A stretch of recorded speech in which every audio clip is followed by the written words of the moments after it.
So I think if there was something that, as people listen to the podcast, people that are looking for, ways to figure out who they should be working with or what they should be working on. Yeah. There's a certain language, so I talked about some of those words: connection, pattern, mobility. Yeah. Even though mobility can be overused sometimes, but Intention. just certain ways that you want to hear the potential person that you're going to work with talking to you. Again, have they asked you even about what your goals are? Yeah. Are there specific movements that you'd like to do? Things like that. Yeah. So I think that's something maybe that people would be able to get from the podcast as well. Like, what even should you be looking for? And that at the start, that language that the person is using with you, that communication that person is having with you, that has to be a telltale sign of if this is the place that you should be doing your training, Exactly. And I'll give a small example. Talking to the desk clients here, you spend a lot of time with your posterior chain, your the back of your neck, your shoulders, muscles throughout the entire back, the low, mid, high, glutes, hamstrings. All these things are under strain, being like over lengthened throughout this channel, and then the anterior chain in the front being shortened. And so when you come to me with these issues that are brought on by an imbalance in your kinetic chain, I want to open the front, I want to relax the back to get it to be able to contract. At the same time, we get that tension level down. Again, it comes back to strength training. You need to recover what was lost. You need a back, a neck, you need shoulders, you need glutes, you need hamstrings that are strong enough to endure the demands that you put on it from sitting in a desk for 40 to 60 hours a week. And that is not going to come from consistent massage. It's not. It's going to come from someone who can teach you how to connect all of these pieces together, like David.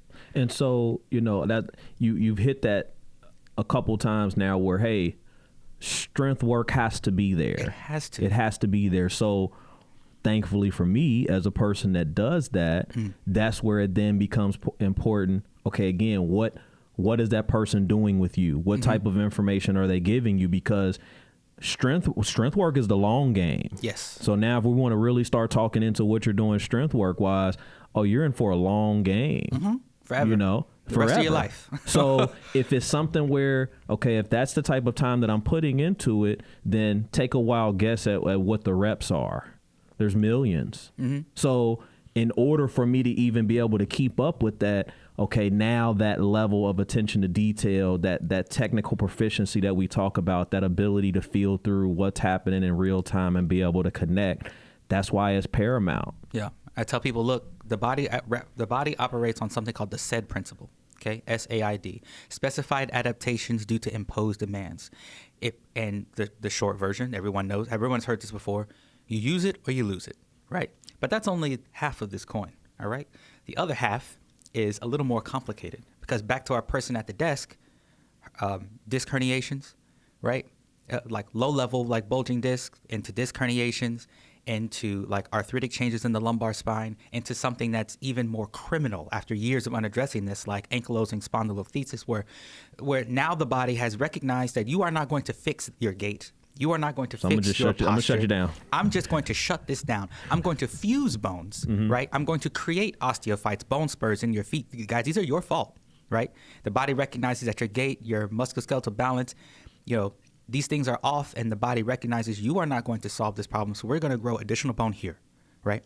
We're going to condition ourselves to be in this position here, right? To your detriment, right? These things are painful, right? So and probably irreversible. And in many cases, that's why I tell people the biggest thing. I say, look, if you're having musculoskeletal issues, you need to come and see me now, because if you wait 5, 10, 15 years, there is a point where your arthritic changes are too great, and the name of the game will just to be how comfortable can I get you for X amount of days before you have to come back in and get some work done, and also how well can we get your quality of life and your kinetic chain, and that will lend how much you can, like what type of things you can do with David, because you'll be cutting yourself. There's a limit. You'll be cutting yourself off from where you could ever do a snatch, from where you could ever work with a barbell, for where you can do anything other than simple free weight activities, because the specified adaptations due to imposed demands, your occupation, the OSLA intake is for this: occupation, sleep patterns, the way you lounge when you're not working and you're not sleeping, the type of chairs that you're sitting in, and the daily activities that you do, the gardening, the lawn mowing, the things around the house, anything. Those things, you need to have a system that is strong enough to endure the demands that you put on your body. And if you are not continuously doing that, this is why the strength training is forever. Because if you stop the strength training, and it's not like you're slamming this every day for the rest of your life, 2, 3, 4, something like that, based on what your goal is, because we need to talk about that, and what your demands are, then we can start recommending what you need to do forever. Because that posterior chain needs to be strong as long as you have that career. These are the things that you're going to have to do. And we start talking about the cost of work, the cost of life. You're going to have to understand, like, making out the resources in order to take care of yourself because of the demands that you put on your body. And strength training is one of those that you absolutely cannot get away from. You need a neck that can stand that strain. You need shoulders, back, glutes, hamstrings. I'm picking on those things because they're the most common things that people come in here with kinetic weaknesses throughout the chain. And it's the thing, if you're not going to train anything else, please, your hamstrings, your back, your glutes, your shoulders. And in order to get those trained, you got to get yourself in the positions first. You got to understand what those positions are. And if you're not able to get yourself in those positions comfortably, then we need to start talking about what type of dysfunction you're going through and how we need to do our soft tissue manipulation, where we need to be as far as clinical massage, so that you can get into those positions, so that we can pass you off to somebody like David to teach you how to then utilize tension rather than dealing with and having tension to your detriment, being in control of tension. You just said another one. You just hit another word, tension. Yeah. Yes. Tension. Yes. Usually, that's one of my things I do when I talk to PT clients. I'll say tension, and I'm like, I'll put my shoulders up. Yeah. Like, not that type of tension. Like the tension that's literally got you standing upright in front of me right now. You know, that tension that we don't think about because it just kind of naturally happens, but it's kind of naturally not happening more and more the way that we need it to. Yes. So it's also what's got you, standing up in front of me, lean to the right. Yep. And it's like, what? Exactly. The type of tension that you've been carrying for so long that when we correct them, right? I know you get this too. Because people come in and I'll stand right in front of them and I go, okay, I'm going to mirror you. And I'll stand right in front of them, and then I'll show them what their shoulder's doing. I'll show them how slid to the side their neck is. Or one foot is in front of the other. And then I'll tilt my face to the side, and I go, this is what you look like. And then I'll go over and I'll slowly manipulate them to put them into balance. And their whole equilibrium is off. Yeah. They're like, this doesn't feel right at all. There are many times when I start that initial mobility work with people that, have, one hip that's a little bit more, it's up more than the other. Yeah. One thing or the other, where you start that work with them and then you actually get them balanced, and it's like, I feel unbalanced. Exactly. And it's like, okay, we're standing right in front of the mirror. Look. Yeah. Look at your feet. Look at your shoulders. Do you look balanced? And it's like, yeah. And I'm like, so that's part of the work you have to do. And it comes from conditioning ourselves out of that balance. You sit on that's why the OSLA intake is so important. Like lounging, we can pick on for a second. When you're not, I tell people, when you're not working, you're not sleeping, how are you chilling? How do you chill? How do you watch TV? How do you relax? Oh, I'm sitting on my couch. I go, well, what position are you sitting on your couch in? Oh, okay. Well, sometimes I like to do the Sherlock thing, where I'm like, okay, you're sitting on your couch, you're bringing that left leg up, you're crossing it over. And they're like, yeah. Well, how did you know? I go, well, while you're standing here, I can see you shifting the hip to this side. I can see this foot and forward. I asked you to take a step back and reach and grab your hip, and your knee laterally goes out to the side. Their face is just like, what? Yeah. What? And it's just, so I know that, okay, so when you're sleeping, you're sleeping on your side, right? You're bringing that left leg that up left over arm the right fall asleep, don't it? You be scared that left one have to get cut off every morning. Over, right? You must be bringing that left leg over, fetal in, sinking into the hip, head forward, that arm up under the pillow. This is why your shoulder is up, because you like to sleep on the side. You bring that arm up under the pillow, and you've been doing this for decades at this point. And Lamar, some of this stuff is a lot. Like, yeah. I'm gonna be honest. I think we like to nerd out over it. Yeah. Like everything you just talked about with sleeping, I think about that stuff as I'm going to sleep. Yeah, you know what I mean. Now, not expecting everybody to want to get at it like that. Yeah, but at least expecting you to get at it in terms of this is what's going on with you. Exactly. And then from there, if that's a choice you decide to make, cool. And look, talking about sleep patterns. I used to be really hard on clients about sleep patterns. I like, this is how you need to sleep. You must sleep this way, And then my wife and I moved out of our apartment, and we decided to get rid of her bed. And we were kind of transitioning beds, and we were like, oh, we don't really know what we're looking for yet. And so we were just classic, like mattress on the floor, just kind of thugging it out, And then I started to get some sciatic symptoms. Yeah. Right. And I was like, oh, whoa. Wait. Whoa. This is a client problem. This is not a Lamar problem. This is for the clients. Yep. I know better. Yep. Right. And so thinking about positions that I was sleeping in and paying attention to my sleep, going to sleep the right way, and then waking up and the patterns that you have conditioned your body to go into. I can tell somebody who's been, working at a desk for 40 years that, your body doesn't actually prefer to sleep on its side. It demands it because you can't sleep flat on your back because your hip flexors don't want to open up. It's causing additional strain on the low back, which is weak because it's been over-lengthened over time. Like that, exactly. Or you're going to have to bring your knees up, bring a pillow underneath because you need to be sitting in a desk. You'll turn to the side, you'll bring your knees up, you'll bring your shoulders in, you'll curl your back, head forward facing because that's how you're looking at the screen at work. Your body is going back to the chair, right? And I tell them, well, here's how you can start to sleep to get a better position for your body. This is what you want to do. You want to end up sleeping in a neutral pattern like this. And they go, well, it's too difficult to do. I still wake up on my side. I had to take that into consideration. So I don't come down hard on sleeping patterns anymore. Instead, I focus on the stretching aspect to counter the position that you've been in throughout your sleep process throughout the day. That's why I tell people, look, the two most important times of the day to stretch are before you go to bed and when you wake up. Because before you go to bed, you have the tension on your body of how the biomechanics of your job, right? And all the daily activities you've done throughout the day. You need to stretch against those patterns. Go to sleep. When you wake up, you need to stretch against your sleeping pattern, right? If you have a detrimental sleeping pattern, you need to stretch against that, right? That's why, the stretching aspect is also something, along with the strength training, is something you need to do every day, and you need to do it correctly. Okay, I can't tell you how many times somebody comes into my office, they say, I have low back pain, Lamar. Can you do something with it? And I go, what kind of things are you doing? And they go, I stretch all the time. I say, okay, well, show me what type of stretches you do. And they bend down, they touch their toes, and they're like, this is how I stretch. And I'm like, that feels good, huh? And they're like, yeah, this feels so good. I just need to, if I'm standing up, I just need to like stretch down, every half hour or so. And I go, okay, I got some news for you. That is not how you are relaxing. Well, I mean, in a way, sure, but that's not the stretch that you want to do.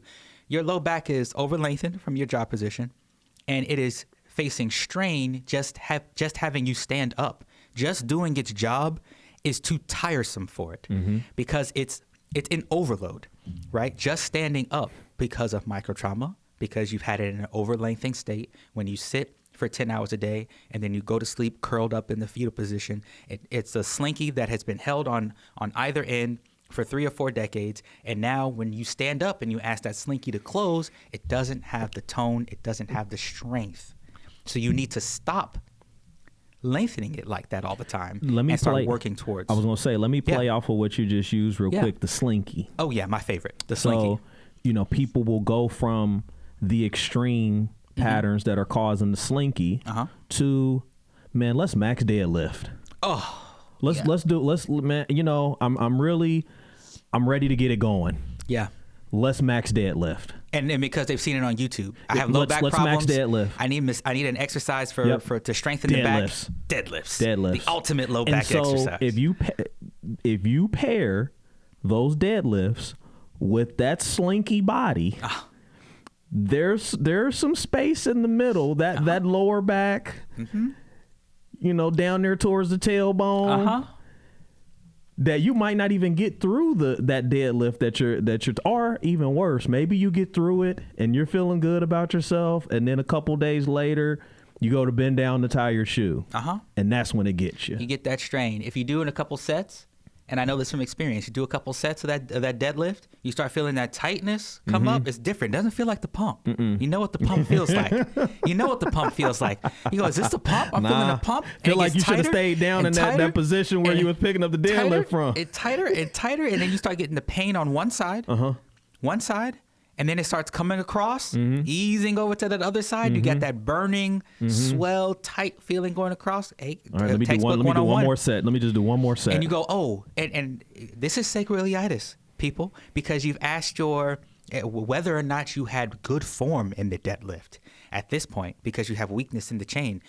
To instantly put that amount of strain on that kinetic chain where you have weakness is causing that inflammatory response, and because you have dysfunction and all these systems are no longer working together, you're going to start over recruiting, and you're going to get to a point where you're not able to do regular daily activities. You did deadlifts yesterday, you go to reach to put dishes up on the counter after drying them, and it doesn't work out for you. You just hit another good one with the form part of it, because you have good form, there is some space in between good form and then what it takes to produce said good form on every single rep through each and every part of said rep. Absolutely. Where especially as you start to increase the load, literally every single part until that bar is at rest on the ground again. Absolutely. Where, yes, there's very much a certain type of responsibility with that, because if not, there is a certain level of dysfunction now that you set up where, I talked initially about that space in between mobility and the type of movements that you use. Well, if you've now really not done any mobility and then you've used this deadlift with a bunch of resistance on it, the space that's created in the middle, it's brittle.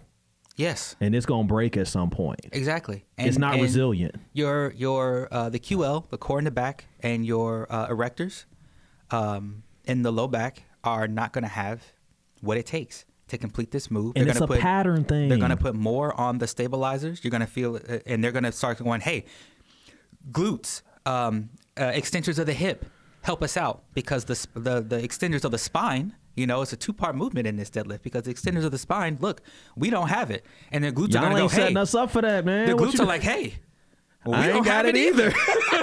they everybody looking at each other like, we don't have it either. And you're going to end up causing strain all the way through that kinetic chain, injuring yourself, and potentially causing the type of arthritic damage where you may not be able to come back from. So that's why it's important to start with the core, start with the basics, move through these mobility systems. And again, going back to working with somebody one-on-one, figure out what your body likes, what it doesn't like, to develop goals within your goals. I want to, because I know we've talked a little bit in this last part about, getting into some of the worst case scenarios of what it is to not go, not take a certain approach to it. Yeah. So I'm always thinking about, how does it progress? You know what I mean? And if we've said, okay, hey, this is a lifestyle thing, so then it's a lifetime thing. So if I'm thinking of it from that standpoint, then I'm like, okay, what do I want and ultimately need that progression to be? Well, I need that to be a steady progression. Exactly. I don't want that line on the graph shooting straight up. I want it as a gradual incline, so that if there's things for me to figure out, well, I'm not moving too fast so that I can't figure it out. And then I'm also not moving slow, because if I'm moving slow, well, what am I really getting a chance to figure out in that space? Exactly. So what do I want that line to look like? And then that's where, okay, where does the line start from? Exactly. And that's where, the things that we've talked about as far as just finding someone who might be able to help you with that next bit of information. And then from whatever that foundation information is, take the opportunity to figure out what it is that you want to do next. Yeah. If there's a certain level that you're trying to get to where you don't have the information for it, then yeah, it sounds like you still need to work with someone, you know, and then beyond what you have a chance to get as far as what the coach and the trainer is there for, to give you information, to motivate you, that type of thing. There is a piece to the small group training setting, even some of the larger group settings where, you know, you get into the CrossFit style of training and things like that. The community part of it. To where beyond the stuff that you need to know for yourself, beyond the work that you should be doing for yourself, which should be the foundation beyond everything. Absolutely, if you put yourself in a community of like-minded individuals that are trying to push towards that common goal of bettering themselves, well, now you really got something. And I don't want to say here about the big like group things. Look, if you're in a HIIT class, if you're doing some type of boot camp, if you're in Orange Theory, Pilates, you know, any of that stuff, like yoga classes, anything like that, look, don't be afraid to speak up about things not feeling like things are wrong, you know, and if your trainer is unfamiliar with what you are experiencing, it's okay to seek out people who specialize in these things. It's okay to seek out somebody like me. It's okay to seek out somebody like David. Listen, I tell people this all the time because I do some strength recovery things. I am not trying to take you away from your preferred style of training. I'm really not. I'm trying to prepare you for your preferred style of training. And me as a trainer, if we get to a point where the mobility work that we do, the movement work that we're doing to try to piece through things, if it's not working and I say, hey, let's take it up a level and let's go see Lamar and see if we've got any restrictions there that's not gloom and doom. Like that's hey, we've tried what we can do in order for us to not have to go to whatever that next level after Lamar would be, or even after a PT or someone like that we might see. We need to get at it now. And look, David and I do this all the time. David will be working with somebody and they'll be struggling with a movement. They'll be working from the ground up, trying to structure everything right, trying to structure the form right, understanding the tension right, and things still aren't able to comfortably click into place. He'll toss them to me. I'll discover if there's dysfunction somewhere, show them what they need to work on, right? We get them unstuck, whether it be some type of range of motion, type of inflammation due to their lifestyle, some type of hidden dysfunction that just isn't so obvious when you're working through Olympic training. And then once they recover from that, I send them back to David because now you can safely get through these movements. We figured out what it was, what that hidden link was in your life, or that hidden dysfunction that you had stacked up before you decided to get goals through Olympic training. And then on my end, like when people are doing the strength training, doing strength recovery, and they're looking at me, you know, feeling like they're superhuman and want to go beyond these simple movements that I'm having them do. And I go, well, I don't want to do that. That's David's bag. Right. If you want to learn how to put all these things together to go back to your 35-year-old self, you know, you're 55 and, you know, you were a rock star for 20 years and you suddenly fell apart. I helped you piece yourself back together. You want to go back to that 35 lifting style. You need to go see somebody who can help you put all these things together. Well, and that's where, like I've said, with the different styles of training that I like to use, Olympic weightlifting and that group style, that specific style of training that you do with the barbell, it has a specific way of being able to give you feedback. So I like to keep that where it is, just to be that thing that people can aspire to do if they want that. But then with I've got a couple people that'll come to me for personal training with the Olympic weightlifting piece of it, with the Olympic weightlifting piece of things. But then the rest of my personal training clients, we do generalized strength training. You know what I mean? So we build the mobility workout. You know, for my one-on-one clients, I'm thinking deadlift, I'm thinking squat, I'm thinking press, and I'm going through all of the different variations of it. I'm adding in my core work, and we're piecing it together that way. And as those people really get a chance to start just getting into the work and actually maybe feeling their bodies move a little bit better. Okay, let's test it a little bit. You know, I'll pick on my client that I talked about before, a little bit older gentleman. We had so at the end of the year, I always try to do, let's finish the year strong. So we start the year strong. Yeah. So, programming will generally work in like 4-week increments, and I'll build off of that into like an 8 or a 12-week cycle. Yeah. And so going into the end of the year, October, November, December, we're talking about it like, hey, we're going to go through another cycle here where, a lot of people like to do trap bar deadlift. People like, nothing wrong with deadlifts if you got everything set up. I like trap bar just for the way that it allows you to, for the way it allows you to set up. And then, okay, let's test things a little bit, because one of the best ways to test things and ultimately build strength, put the resistance on there and see how the body organizes around it. Yeah. So whereas if we don't have some of that stuff that we need as far as, what's the how-to of this, and then now I add the weight to it, that gives me a different type of feedback. Yes. You know what I mean? Yes. But if, I started with the mobility work, we did some single arm deadlifts, we've worked on some RDLs, we've worked on some good mornings, we've done some cat-cow and some spinal cars to understand that the spine can move and flex some. Yeah. Hey, let me get at them deadlifts. You know what I mean? Like, and really want to get at them to the point where, man, something came up in work. I had to miss last week. Walking in, hey, we're gonna do the deadlifts. You didn't miss. I know you missed last week. We gonna run it back. You good? Yeah. And then, okay, hey, I just need 300 for one. Yeah, like that's what we have been working towards. That was a number that, okay, now you've done some work. Yeah, and you did like 280 for 5. Yeah. So, yeah, and this is him talking. I think 300 is doable. I think it is too. Let's come on in here and find out next week. Now it ended up being a week longer. Okay, but we come in and find out not only is it there for 1, it's there for 5. Yeah, exactly. And puts the weight down, and then that's one of the coolest things about the work as well. You can't make up that reaction. Just sits the weight down controlled and looks around and, settles into what that body feels like, because there's a certain feedback that you get on the other side of those lifts where like, oh, that's it together right there. Exactly. That's where it needs to be. Yeah.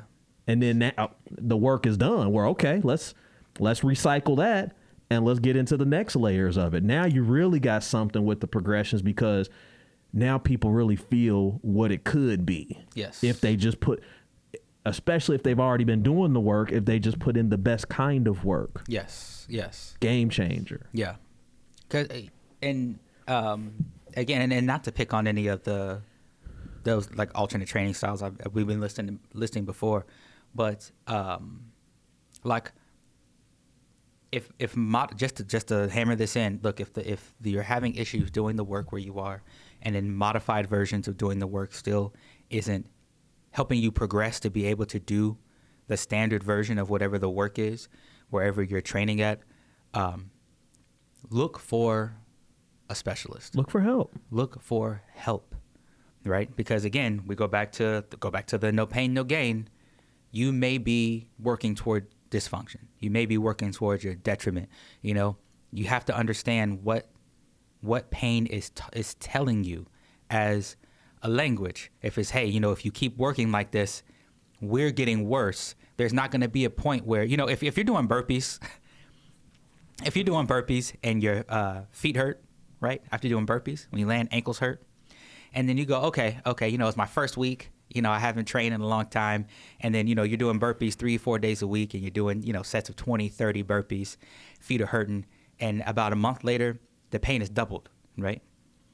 This isn't one of those things where, this isn't the type of language of pain where it's like, I'm working through this pain, my feet are getting stronger, my ankles are getting stronger. That is more along the lines of grunt style work to begin with, where even within that grunt work, and I call grunt work, stuff that you can implement as a movement and you don't really have to think about it a whole lot from a pattern perspective. Like, you can set things up. You can kind of load yourself down through that burp and not throw yourself. You can throw yourself down too, which generally becomes part of the thing. But you can there's a way you can kind of load yourself down and make it a more controlled movement. Yeah. But it doesn't take a whole lot of thought to do. Yeah. So that's one of those movements specifically that, okay, if you're feeling some things there, it's telling you something. Maybe it takes me saying that to you for you to really feel that out, but the body was already telling you that in real time. And to just give examples of people who do come into my office, they are having problems. They do complain about doing burpees. And they talk about it'll be ankles and wrist, right? So when they come down to the burpee, part of coming down to that burpee, you hit that push up, right? You hit that, you come down, you're easing yourself down into kind of like a negative push up, and then bringing yourself back up. You're coming down, you're putting the load of your body into kind of like a pseudo squat as you're coming down. Is that something that PT, like personal training people are giving to clients? What? Burpees? For PT? Yeah.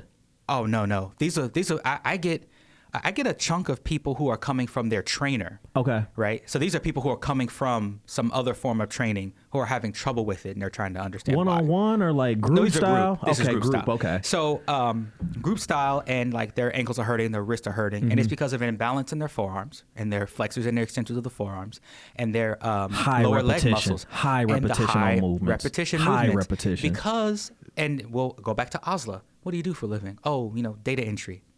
What are the ergonomics there? What does it look like? Bad spots, They're typing all day. They got their wrist in an already overextensive pattern. There. Exactly. So if it's already an overextensive pattern, and then you go into doing these burpee movements repetitively, putting high pressure on that overextended and in the ankles wrist now. Too, if you're like sitting on a stool or you're sitting on a bench, or you have your feet perched back onto the seat, you're in dorsiflexion for too long. That's the feet, toes tilted up towards the knees. Then, of course, the Achilles tendon and your calves are going to be over lengthened while your knees are flexed, which gives you conflict in the posterior chain, because you've got the calves that are trying to flex the knees, and you've got your toes raised up at you, pulling at the Achilles tendon at the distal end at the ankle. So we get a lot of that. This is the beginning of plantar fasciitis, by the way. But if you have imbalance in those, you're running through for 8 to 10 hours a day while you're at the desk. You're putting your forearms, wrist, and your ankle and lower leg muscles through a gauntlet, and they're stacking micro trauma. And then you leave work and you go to your 5:30 boot camp class, and you're doing 30, 50, 100 accumulative burpees, putting maybe additional stress in the kinetic chain, and you're wondering why the pain is increasing each time you do it. You've got to understand what demands you are putting on the body, and that's usually where it starts when you come into like my office for clinical work. We have to figure out how this is your fault, because that's what it comes back to. Oh man, Lamar, they don't want to hear that. They do not want to hear that. We have to figure out why this is your fault. Listen, if you don't read the manual for your body, how do you expect to understand what the pain is trying to tell you? And I got that for you. You in a way, and I'm sure you can understand this, because we got to talk about things from a business perspective. Yeah. You don't want to sugarcoat things. Yeah. But you do try to be, you do attempt to be empathetic of what that message is going to hit like. Yeah. Yeah. And it's because generally it's already hit. Yeah. And the person has just kind of kicked that proverbial can down the road until like something hurts so bad, or something has been restricted enough with what they want to do activity wise to where, okay, you said I need to go see this person, I'm gonna go see this person. Yeah. And then you're always trying to avoid the forethought in their mind when they come in thinking this is it for them. Yeah. I'm not going to be able to be my younger training self. I'm not going to be able to go back to these things. I'm old, I'm decrepit. It paralyzes the mindset to where like I need, like, in order for us to do anything, even if we weren't dealing with this stuff, like we got to be thinking and feeling what we're doing. Yeah. Like we're giving our body the feedback of how we want it to move. So I've got to be feeling through that in real time. So regardless of if I'm hurt or not, like there has to be that connectivity to what I'm doing. Balancing the truth about what is happening with the body and how to manage the body, and balancing that with hope. Yeah. Right? Because hope has got to be interwoven into all of our protocols, no matter what. Even if I have to give them the news of like, look, like with like talking about John, Mm-hmm. like when he came in, you know, he's been working with you for a while, Mm-hmm. making amazing strides. Hey, shout out to John too. He coming back on Tuesday. He coming back on Tuesday. Coming back from the hip surgery. I've been working with him. I gotta give him a shout too, because when you talk about, you know, the relationships that you end up building with people because you really get into this work. Yeah. Sometimes it just uncovers what it uncovers. Absolutely. So we have a client in common, which I very much appreciate. Like a client that comes and sees you regularly. Yeah, and I mean, and it works both ways, because I could never get his shoulder girdle to consistently stay leveled out, and it took your car's mobility training and the foundational training with the bar work in order to get his shoulders straight. For good, again, it goes back to the strength training. But then once we got there, though, because we're talking about somebody that's almost 80 years old, okay, we knew there was something with the hip. I knew there was something in that foot. Yeah. You just hoping you can. Okay, let's just regenerate and see what we get. Let's see what we get. We're getting good things, but then we reached the point where we've been around that side. That's why that shoulder's been where it's been, and we've been really around that side for about 60 years. That shoulder is that same place, the same side he got the hip replacement on with that shoulder. And, you know, coming in and, you know, working with David, and he's telling me, you know, I'm still getting this pain. And so, you know, I put him on the table. I do an assisted hip flexor stretch, trying to see where his hips are, see where his hip mobility is. I get that knee not even an inch up while he's laying prone, face down. Not even an inch up. I can't fold it very far beyond 90 degrees. I know we've got some imbalance here. I can't lift the knee up alongside with that excruciating pain. Excruciating pain. And around that like iliac crest and like that low back. And so I'm thinking, okay, let's address this as a QL problem. Let's address this as, you know, let's figure out what systems here are in place. But after getting in there, doing soft tissue manipulation, relaxing the kinetic chain, the problem is still persisting. And in movements where you get that kind of inflammatory response with the assisted stretching, I let him know right then and there, John, you've got a problem in this hip. It's beyond us. It's beyond us. You need to go and get this looked at. And that right there is why it's important to have an extra set of eyes on you, but then ultimately to have those people in your circle that if you do need to take it up a level, because something is, you know, if I really know my body, something ain't right. Let me get a second or even a third opinion on this, and then let me do what I need to do. Yeah. You know, on top of that. So we worked everything surrounding the all the muscular attachments surrounding that greater trochanter, because that's where a lot of people's hip mobility will be like mitigated. Talking about deep lateral rotators of the glutes, any of the like the hip flexor, of course, like rectus and the quad, but then also the three other quads that are attaching to that greater trochanter, stabilizers on the side, QL. I mean, you name it. I ran through all of that. We still couldn't get him comfortably in that a hip extension with that left hip. I knew there was an internal problem here. We've got some type of congenial issue with bone. Arthritic changes are too great, you know, from his, you know, paratrooping ex-military lifestyle, you know. So told him, like, look, this is beyond us. Go see an ortho, get it checked out. They took the x-ray. They said, look, you need hip surgery right now. He, you know, that was like 2 weeks after I had seen him. He went to go see like the doctor. He got the hip surgery like a month or so right after that. He's been in recovery for 2 months. I want to say. Man, he handled it exactly, and it's cool because I remember he did some sessions. We kept doing sessions as long as he could, because at some point that hip was just bothering him too much, and it was causing more pain than would be beneficial for us. Even with we had altered our training obviously because there were movements that he couldn't really get into, but there was just stuff that he couldn't do anymore. This is what I'm talking about. At that point, you're working with a trainer who knows his stuff, starts modifying things to kind of see where you're at with building back up into the standard movement, and it's not working, you pass it off. You pass it off, get an additional set of eyes on it. And I did my thing, worked through with what I knew, with my protocols, and I realized, you know, this problem's beyond us.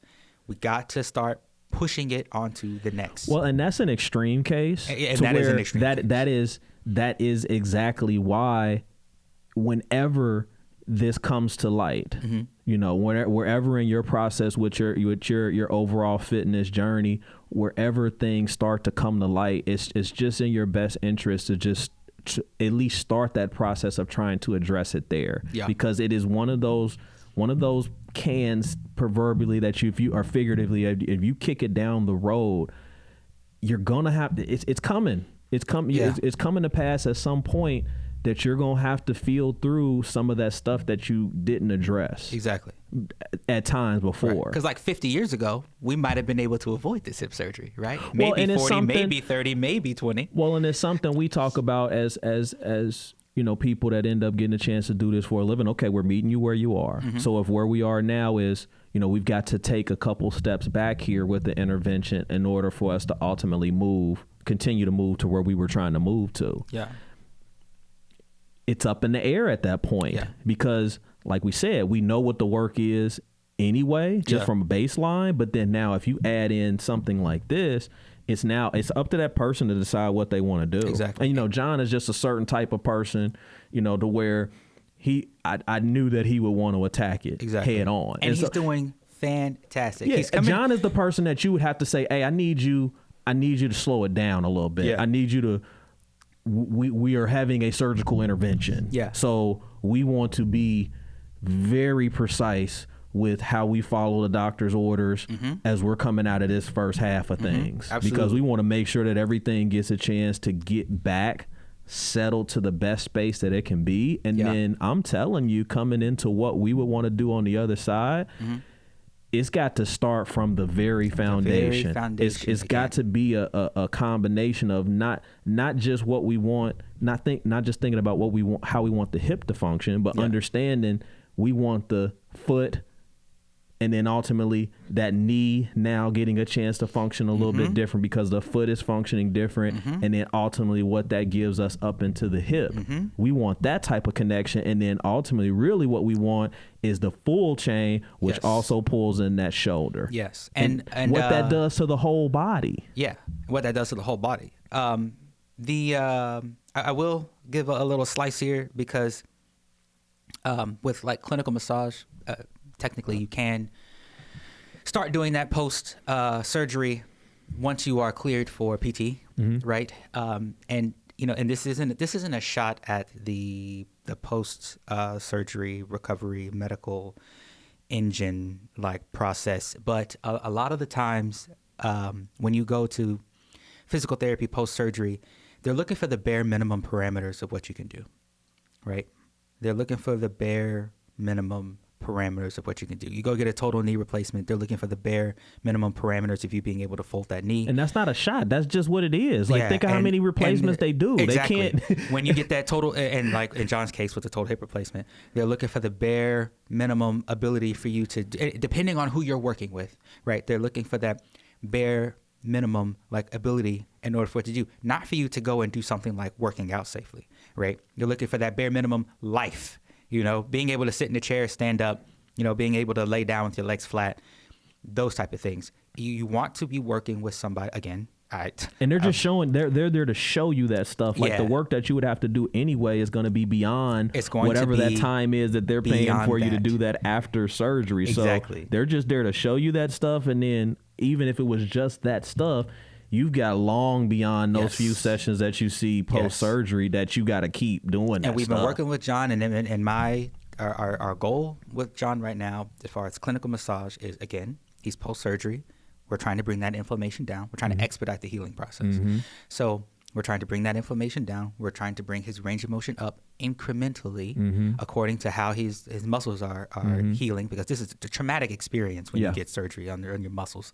So being able to extend him to the safe parameters of mobility, right? Before I pass him on to David, who's also going to have him doing lifts that are in the safe parameters of someone who specifically has a total hip replacement. Yeah, again, the lifts up front here are going to be lift your leg up. Yeah, exactly. and hold it. And not flex your foot. And not some of those more, advanced, because my body can compound style of lifts. So we know the parameters of where somebody who has, the hip extension limitations of somebody with a total hip replacement. We know these things. It's important that you're working with someone who who knows these things and who studies these things so they can keep you safe for the things, the challenges that you want to tackle outside of surgery. Because ideally, when somebody is at the limit where they are, musculoskeletal dysfunction wise with like a shoulder or a hip, and I tell them, look, you need surgical, intervention, and then come back, and then we can get better results on your shoulder. And then you can start to tackle these challenges that you want to use your shoulder girdle for, or you want to use that hip structure for. It may be a bit different. The goals may not be the same, but we can still show you how to get the most out of meeting you where you are. Whether you've got a dysfunctional hip that may not be necessary for surgical intervention, or you get the surgical intervention and now you've got a completely different structure here. What type of goals can be accomplished, and how we take our time reaching those goals.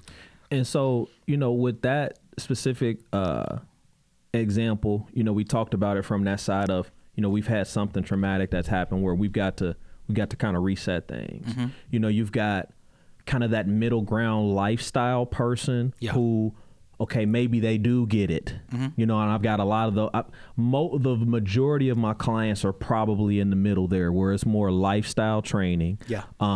Maybe they've done some CrossFit before, and they still want to check in with some of the Olympic lifts here and there, but they really just like the strength training aspect of it and just feeling like everything technically sets up and they can move the way they want to move. And then we just sprinkle in a little bit of the Olympic stuff when we need to. And then that other side of it is your athletes and your people that want to compete, where it's, okay, if we're looking to compete, that means we want our body to be at its absolute best on game day. So it's not at its absolute best if this thing or this thing or this thing connection wise is not connected. It's not, It's just not. So, okay, maybe you don't even know that to begin with. So, okay, then that's where our work becomes paramount. Or maybe you're at the point where you do know that. And then how do I set the patterns within training to check and balance that, so that now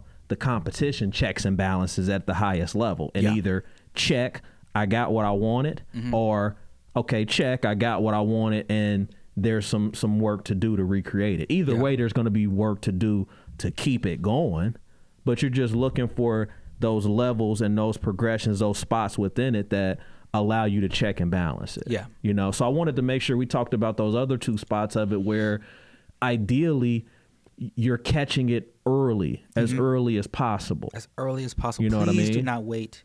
Do not wait. If every day the body you're is getting, amazing at giving us signals. If every day after work you're getting tension headaches, if every day the shoulder is hurting, if you go to hoop, right, and you got issues like happening in the shoulder, and at first it was after you play a few games, and then it's during the games, and then it's when you wake up before you even go to make your first jump shot, you're starting experiencing the pain. Listen to that progression, because if you leave dysfunction to its own devices, it's going to lead to disease, and we're going to be dealing with things that we can't reverse, and at which point, it's time to go under the knife, and work with what we have left, depending on the success of the surgery. Dysfunction leads to, we say disease. We say it real quick sometimes, but sometimes you got to slow it down and say dis-ease.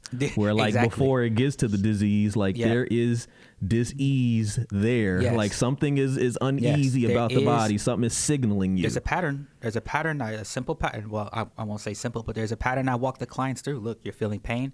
That inflammation may be in the muscle if it's musculoskeletal. That belly of the muscle, you're feeling the pain, whether it's over-lengthened, hypercontracted. Regardless, if there is an imbalance in the kinetic system, it's going to lead to strain when you go to ask your body to perform things for you. That strain is going to be felt across the joint spaces or the bony landmarks where the muscle crosses. That strain in the joint spaces is going to lead to inflammation in the joints, aka arthritis. Prolonged arthritis is going to lead to arthritic changes. Those arthritic changes are going to lead to disease brought on by arthritis. You have to listen to your body and get out of this idea that you need to just push through everything and that it's just going to drop off for some reason. Or else when you really do need to push through something, you're going to get that unwelcome realization that literally you can't. Exactly. And that's the worst. Like that is really one of those big things that as a trainer, you want to keep people from getting to those types of oh, dang, those type of realizations. Yeah. Because look, I mean, some of the scary things I've had to tell people is, listen, your children are not in high school yet.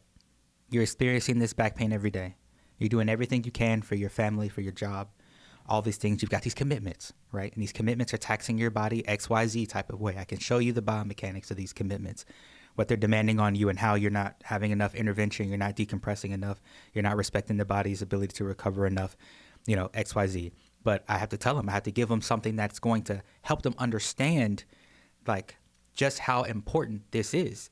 Because if by the time your children graduate and there's, 2,000 people in this auditorium and your son is walking, your daughter or whatever, your child is walking across the stage and everybody is standing up, everybody's clapping, and you want to stand up too and get that camera shot and immortalize this moment, and your back is to the point where you can only stand for 2 or 3 minutes before you need to sit down, and you miss this moment because 5 years ago you listened to what we said the work that needed to be done was consistently, and you didn't want to do it because you wanted to push through and just keep the weight that the demands that those commitment demands were putting on you without easing out. Because if you had started easing out the time 5 years ago, there's a much higher chance that you would have a back that is strong enough to be able to stand long enough to watch your child go across that graduation podium, whether it be for high school or college or the rest of their life. If you want to be able to be there for the events that are important, that you say are the driving forces of your life, you're going to need a body that can take you there. Period. And that's something, if you want that, you got to work for it. You have to work for it. You got to work for it. Like there's no way to sugarcoat that. You've got to do the work for it. And you've got to stop relying on yourself. You've got to stop relying on 100% yourself to get this done. We're here for you. We're resources for you. Right? I think that would be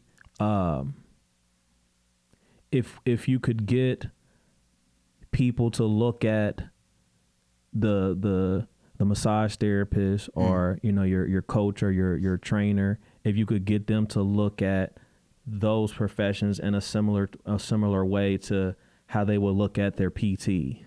If you do get to a point where you have to go to see a physical therapist because something is going wrong, and then even the cycle that creates, where just the next thing, I get out of that thing, and then okay, I'm good for a little bit, and then something else happens where okay, we'll keep going through those cycles because okay, this is supposedly who I should go see, and okay, that is better, but I keep having something go wrong. Yeah. Like it's that thing where people will keep going through the cycles that seem to not necessarily be working in a way that we want it to. Yeah. And they won't be as willing to try something else. Yeah. Or obviously in this space, the something else I'm talking about would be somebody like myself or you. Yeah.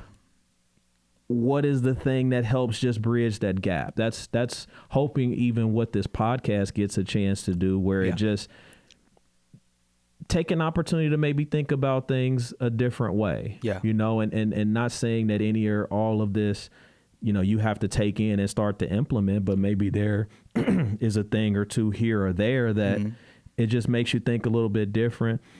And then from those different thoughts, do whatever it is that you need to do to get a different outcome, if that outcome is not the desired one. Yeah. I don't think anybody desires to be in pain. Yeah.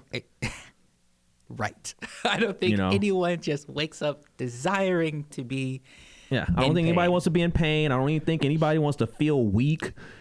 I think there are some basics that, okay, if all things are good, like those aren't the things that I'm trying to feel. Yeah. So how do we get away from that stuff? Starts with the mindset for me. Starts with the mindset. So, we'll break it there. So again, David, always a pleasure. Thanks for coming in. Yeah, thank you for having me.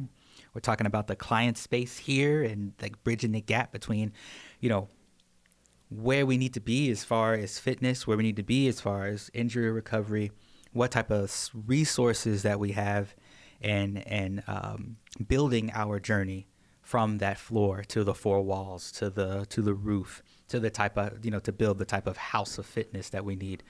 Build a support system. A support system. And part of that support system is generally all of us that are part of said support system, all of us being at our best. Yes. So that whatever I might have to offer, okay, that can be of service to someone. Maybe that gets them to a certain level as far as them being at their best. And then maybe even they have something to offer to me. And then what that becomes as an overall experience for everybody that's a part of it. Yeah. So, again, David, if you just one more time, let people know how to get a hold of you. So website is www.teamlpw.com. I'm actually really excited about some of the stuff that we'll be doing over the next couple months to revamp that. We talked about lifestyle training. We talked about athlete training, and just trying to help people, have a little bit better of an opportunity to figure out what it is that they need from the training experience. That's something that I'm trying to work on adding as a part of how we change around the website going forward. So I'm excited with how that's going to look over the next couple months as we put things on there. Currently, it has all of our offerings on there. It has ways to contact me if you're interested in coming down to do any training. I think you're on there as well as one of our partners in wellness. So that would be the best way to reach out to me. Hope everybody just, whatever it is that you're looking for training wise, at the very least, training wise, life wise, I just hope that it's you're out there trying to find it. Whatever you're looking for, don't stop until you find it. Yeah. Don't stop until you find it.